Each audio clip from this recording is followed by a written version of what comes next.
Kembali di Sapa Indonesia Malam, Kepala Dinas Kesehatan Lampung Reyhana Wijayanto datang ke KPK untuk mengklarifikasi hartanya. Selama 3,5 jam, Reyhana mengklarifikasi harta di LHKPN-nya senilai 2,7 miliar rupiah. Pagi, Bu. Kepala Dinas Kesehatan Lampung, Reyhana Wijayanto, datang ke Gedung Merah Putih KPK untuk mengklarifikasi harta kekayaannya. Reyhana diperiksa KPK selama 3,5 jam. Usai diperiksa KPK, Reyhana yang menjabat Kadinkes Lampung selama 14 tahun ini irit bicara. Aja Bu, yang didalami diklarifikasi apa aja nih Bu? Sedikit aja Bu. Tolong ya, saya kasih jalan ya. Iya, dikasih jalan Bu. ya. Sampai jalan sedikit aja Bu. Ya udah, sudah ya. Biar nggak rancu nih Bu. Ya udah klarifikasi. KPN-nya 5 tahunan. Yang diklarifikasi apa aja nih Bu? Bu, klarifikasinya nanti akan berlanjut atau seperti apa nih Bu? Atau sekali? Tanyakan ke dalam ya, saya nggak Tapi tahu. kalau yang diklarifikasi apa aja nih berarti? Ya maaf ya, tanyakan ke dalam aja. hari ini, Bu. Iya. KPK memanggil Reyhana untuk mengklarifikasi hartanya karena LHKPN-nya dinilai terlalu kecil dan tidak sesuai profilnya. Berdasarkan LHKPN tahun 2022, Reyhana memiliki total harta senilai 2,7 miliar rupiah. Harta tersebut berupa tanah dan bangunan senilai 1,9 miliar rupiah, kendaraan senilai 450 juta rupiah, harta bergerak berjumlah 6,7 juta rupiah, dan uang kas atau setara kas senilai 300 juta rupiah. Sebelumnya, Reyhana sempat menyita perhatian publik karena sering memamerkan gaya hidup mewah di media sosial. Ia sering mengunggah foto-foto dengan mengenakan barang-barang mewah. Tim Liputan, Kompas TV.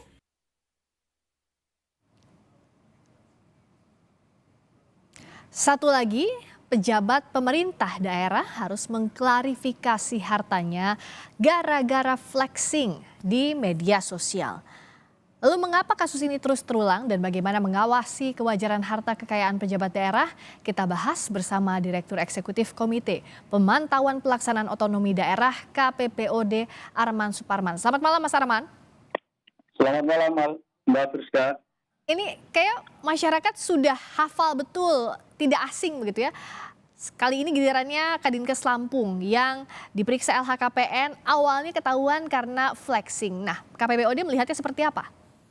Ya, kami melihat sebenarnya ini satu catatan besar kita ya Mbak ya, terkait dengan seluruh rumah besar tata kelola, termasuk di dalamnya itu terkait dengan sistem pengawasan dan juga pelaporan harta kekayaan pejabat dan juga lapor harta kekayaan ASN. Kami melihatnya pada 3 dimensi sebenarnya. Pertama pada sisi struktural. Dalam sisi struktural ini kita bicara seluruh kebijakan mulai dari undang-undang, peraturan turunannya, gitu ya. Yang terkait dengan sistem pelaporan harta kekayaan pejabat penyelenggara negara LHKPN ataupun yang terkait dengan laporan kekayaan ASN gitu ya. Jadi yang kami lihat di sini pada dimensi kebijakan ini itu belum memberikan satu daya paksa yang luar biasa agar setiap ASN, setiap penyelenggara pemerintah negara itu wajib melaporkan harta kekayaan sesuai dengan apa yang menjadi kenyataan di lapangan atau di rumahnya masing-masing gitu ya. Itu yang pertama. Kemudian yang kedua, kelemahannya adalah belum ada satu pengaturan yang lebih memaksa gitu ya, memaksa ASN juga untuk patuh pada laporan itu dan juga jujur menjawab setiap laporan itu gitu ya. Dan yang ketiga, sanksi gitu ya. Kalau kita melihat sanksi itu hanya sebatas sanksi administrasi gitu ya. Nah, ini yang perlu dipikirkan ke depan terkait dengan sanksi-sanksi ini gitu. Kemudian yang kedua, pada dimensi proses ya yang kami lihat terkait dengan bagaimana sistem pelaporan itu yang kami lihat ada batas yang lebar, ada jarak yang lebar, ada tembok yang besar yang memisahkan laporan kekayaan itu dari pantauan publik gitu ya. Meskipun ada kewajiban untuk memberikan pengumuman di publik gitu ya setelah memberikan laporan kepada KPK atau kepada kepala instansi gitu ya. Tetapi bagaimana pantauan itu bisa dievaluasi secara baik gitu ya, atau diaudit secara terbuka oleh publik gitu ya. Dalam proses itu yang kita lihat masih ada jarak di sana. Gitu. Kemudian yang ketiga, pada area kultur sebenarnya, gitu. Pada area kultur ini kami melihat meskipun sejumlah kebijakan itu sudah mengatur terkait dengan misalnya kode etik, kode perilaku, nilai-nilai dasar yang wajib dipenuhi oleh seorang ASN atau seorang pejabat itu, tapi dalam praktiknya yang kita lihat sejauh ini gitu ya, itu belum mampu mendeteksi apakah implementasi dari kebijakan-kebijakan terkait dengan kode etik, kode perilaku, Ya, nilai dasar itu bisa tercermin dalam realitas di lapangan gitu ya. ya. Padahal di sana jelas sekali ya Mbak ya, di dalam Undang-Undang ASN atau yang terkait dengan PP Korps atau yang terkait dengan kode etik itu yang 42 tahun 2004 itu nilai dasar yang mesti diterapkan misalnya soal sederhana gitu ya. Wajib menunjukkan empati, kesederhanaan dalam praktik pelayanan publik atau dalam etika dalam kehidupan bermasyarakat. Itu Oke. sudah sangat jelas gitu Mas Mbak Arman, Priska. kita bahas satu-satu soal tadi, misalnya LHKPN, kepatuhan lapor LHKPN. Iya sih lapor, tapi apakah isinya sesuai atau tidak begitu? Misalnya, Rehana ini kan tercatat punya 2,7 miliar rupiah. Bagaimana bisa hati-hati apakah ada yang wajar atau tidak? Karena pasti kan ada juga jawaban akan bertambah nilainya, misalnya nilai tanah atau rumah dan sebagainya. Bagaimana ini bisa hati-hati betul untuk memilah mana yang wajar, mana yang tidak, Mas Arman? Iya, makanya tadi saya sampaikan gitu ya, pada dimensi kebijakan gitu ya, di area struktural tadi itu belum ada ketentuan untuk memeriksa lanjutan ketika misalnya para pejabat itu mulai dari pemerintah pusat sampai pemerintah daerah memberikan laporan. Nah, verifikasi lanjutan ini yang menurut kami masih bolong gitu ya. Nah, yang Apakah bolongnya nilai ini wajar biasanya atau enggak? ditambalnya dengan apa, Mas, kalau dalam waktu singkat? Kalau sekarang masih kosong ya ruangnya? Nah, dalam konteks ini menurut kami kalau kita bicara jangka pendek gitu ya, karena ini sudah terjadi di depan mata, Ya. pemerintah pusat terutama gitu ya harus menyediakan gitu ya kanal-kanal pelaporan yang di mana publik itu bisa memberikan laporan terkait dengan kehidupan para pejabat, karena dari situ kita bisa, itu salah satu cara proksi gitu ya untuk mengarahkan mata publik dan juga laporan-laporan terkait itu bisa sesuai dengan apa yang menjadi kenyataan di publik gitu ya. Itu kita belajar dari kasus Lampung ya. Iya. Ketika itu menjadi viral di media sosial gitu ya. Baru Itu orang tahu ya. Publik di sana. Sehingga menurut kami kejadian di Lampung ya, baik itu yang terkait dengan infrastruktur maupun yang terkait dengan pamer barang mewah ini menunjukkan kelemahan dari sistem pelaporan atau juga pengawasan dari publik itu Mbak, gitu ya.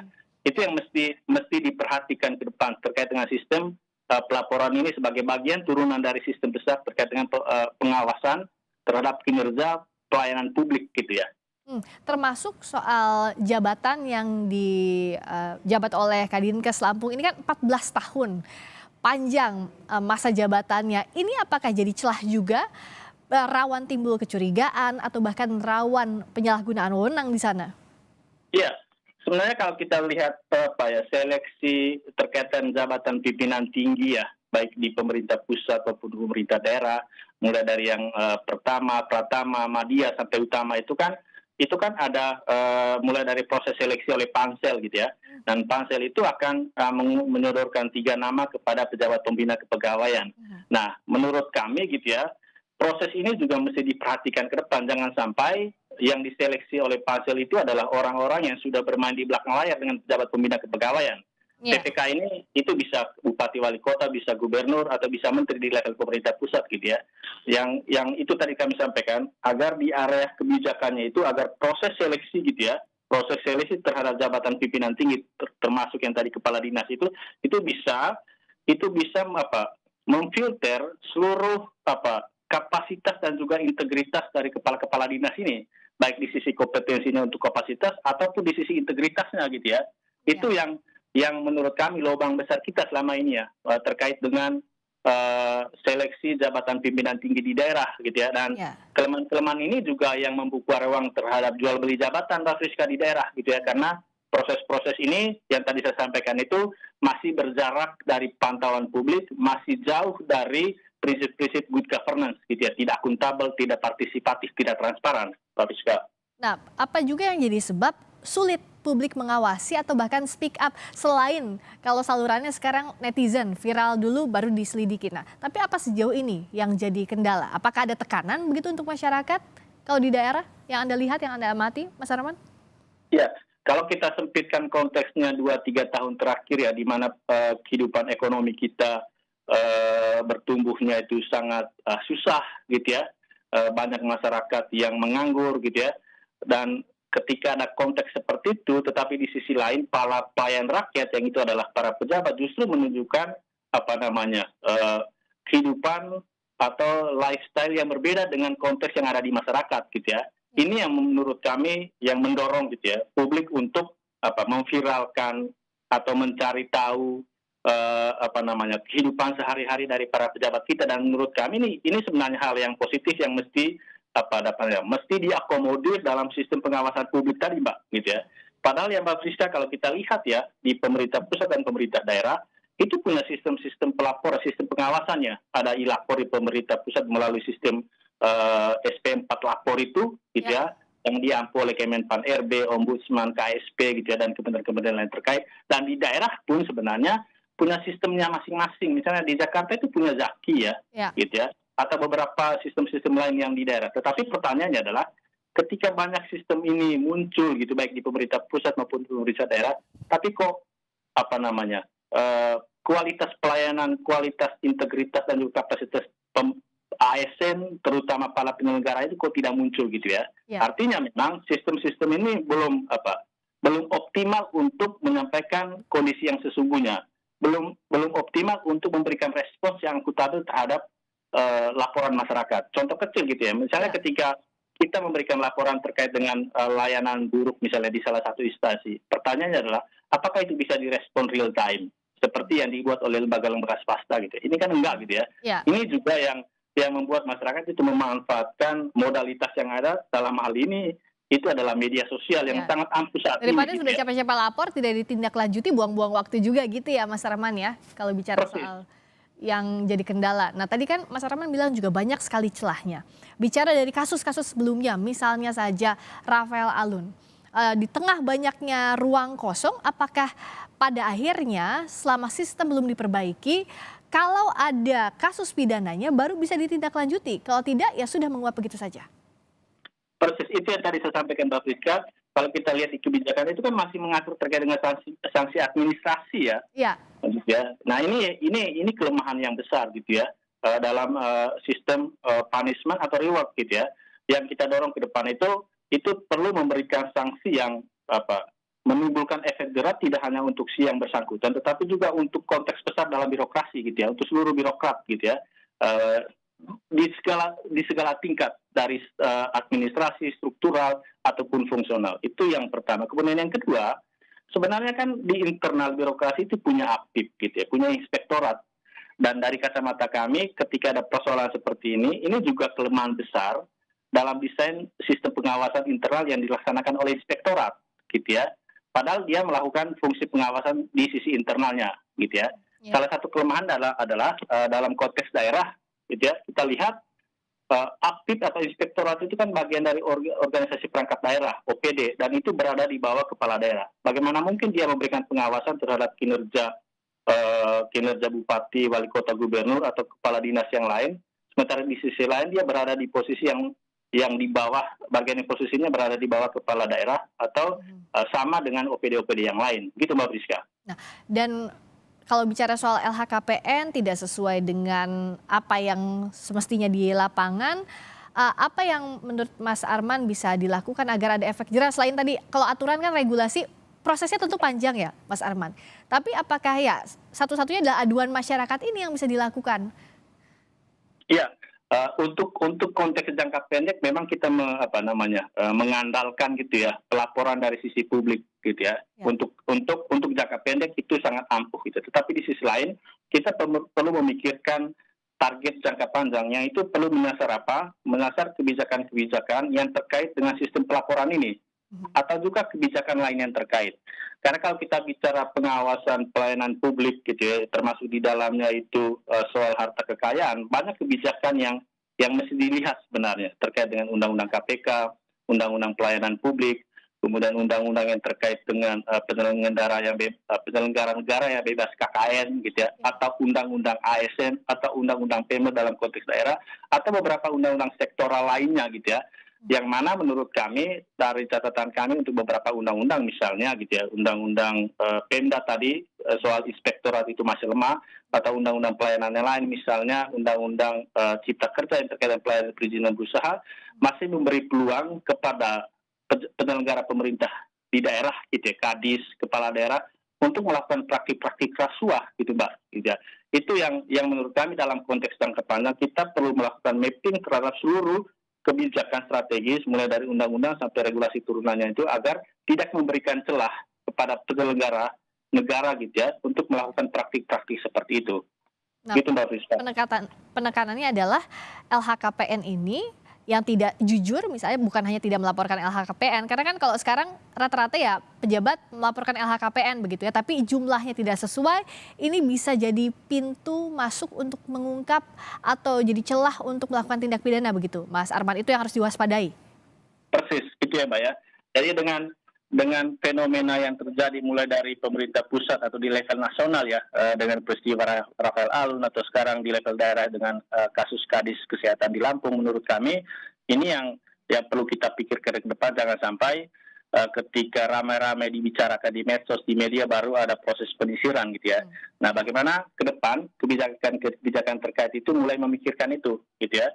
Bagaimana ketika proses pelaporan itu selesai, dan penyelenggara pemerintah yang berwenang untuk melakukan pemeriksaan itu mesti mengecek gitu, melakukan validasi juga terkait dengan harta kekayaan itu dalam konteks yang nyatanya gitu ya. Iya, tadi secara sistem evaluasinya sudah disampaikan Mas Arman, tapi yang menarik juga gini, saat muncul kasus Kadinkes Lampung, Gubernur Lampung bilang tolong ditahan dulu, jangan pamer kemewahan di media sosial.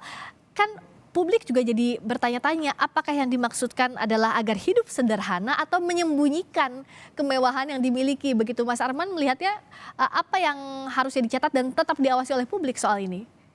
Iya, kita cukup bersadar misalnya pada peraturan pemerintah nomor 42 2004 ya Mbak Friska terkait dengan pembinaan korps dan juga kode etik perilaku ASN gitu ya. Ya. Dalam peraturan itu sangat detail gitu, bagaimana membangun atau menghidupi etika terhadap diri sendiri dan juga etika dalam konteks hidup bermasyarakat gitu ya. Dari beberapa etika itu yang selalu disebut adalah wajib menunjukkan hidup sederhana dan empati gitu ya. Artinya ketika para penyelenggara pemerintahan ini itu memamerkan kemewahan, menurut kami ini sudah berlawanan dengan amanat PP tadi. Atau dalam konteks tadi itu dalam undang-undang ASN misalnya itu terkait dengan manajemen ASN gitu ya. Itu yang menurut kami yang perlu kita lihat dalam hal ini adalah misalnya dalam tata kelola aparatur sipil negara itu mulai dari proses rekrutmen gitu ya, seleksi ASN itu perlu memikirkan bagaimana sistem agar bisa memfilter ASN yang lolos itu gitu ya.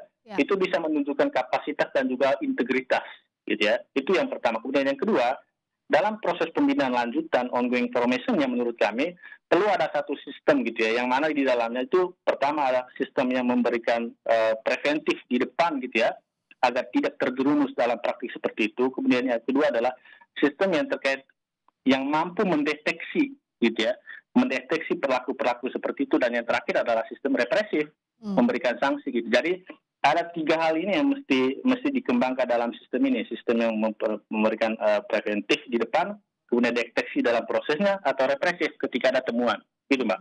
Dan jangan minta juga publik untuk mengkritisi gaya hidup yang masuk poin kultural tadi ya Mas Arman, karena itu resiko dari jabatan struktural yang dimiliki, begitu ya Mas Arman? Iya.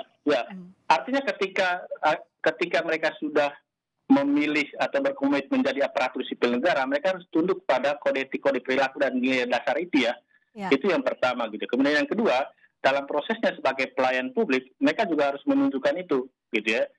Bahkan dalam konteks saat ini ada beberapa yang kita lihat gitu ya, yang masih resisten ketika ada publik atau masyarakat yang memviralkan atau memberikan laporan terkait dengan lifestyle dari para pejabat ini gitu ya.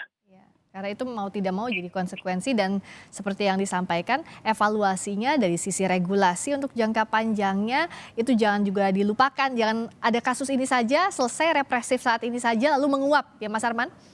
Iya.